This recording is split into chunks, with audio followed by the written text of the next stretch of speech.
रामशरण नाम का एक किसान अपने परिवार के साथ एक छोटे से गांव में रहता था।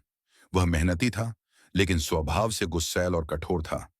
उसके पास एक वफादार कुत्ता था, जिसका नाम टॉमी था। टॉमी बचपन से ही उसके साथ था और उसकी हर चीज की रक्षा करता था। टॉमी रामशरण के घर और खेत की रखवाली करता था। जब भी कोई अनजान व्यक्ति खेत में घुसने की कोशिश करता, वह जोर जोर से भौंक कर मालिक को सचेत कर देता। लेकिन रामशरण को कभी टॉमी की वफादारी की कद्र नहीं थी। वह छोटी छोटी बातों पर उसे डांटता और कई बार बिना वजह पीट भी देता। फिर भी टॉमी बिना किसी शिकायत के अपनी जिम्मेदारी निभाता रहा। एक दिन रामशरण अपने खेतों में काम कर रहा था और उसकी पत्नी घर में थी। उनका छोटा बच्चा आंगन में खेल रहा था। तभी एक जहरीला सांप आंगन में घुस आया और धीरे धीरे बच्चे की ओर बढ़ने लगा। टॉमी ने यह देखा और तुरंत सांप पर झपट पड़ा। उसने पूरी ताकत से सांप को मार डाला, लेकिन इस दौरान उसके मुंह और शरीर पर सांप का खून लग गया। थोड़ी देर बाद जब रामशरण खेत से लौटा, तो उसने देखा कि टॉमी के मुंह से खून टपक रहा है और बच्चा कहीं नजर नहीं आ रहा। उसे लगा कि टॉमी ने उसके बच्चे को नुकसान पहुंचा दिया है।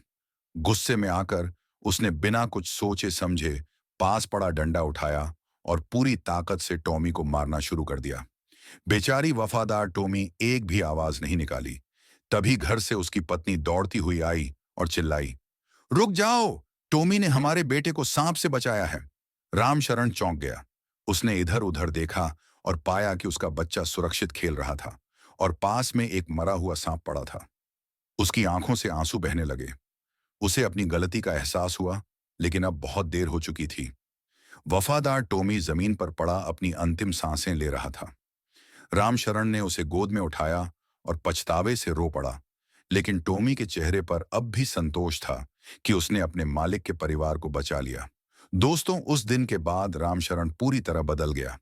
उसने सीखा कि बिना सोचे समझे निर्णय लेना खतरनाक हो सकता है और सच्ची वफादारी की कद्र करनी चाहिए। यह कहानी हमें सिखाती है कि हमें बिना जाने, बिना समझे किसी पर भी आरोप नहीं लगाना चाहिए, वरना बाद में हमें केवल पछताना पड़ता है। अगर आपको ये कहानी अच्छी लगी हो, तो इसे लाइक और शेयर करें और ऐसी ही कहानियों के लिए चैनल को सब्सक्राइब करें।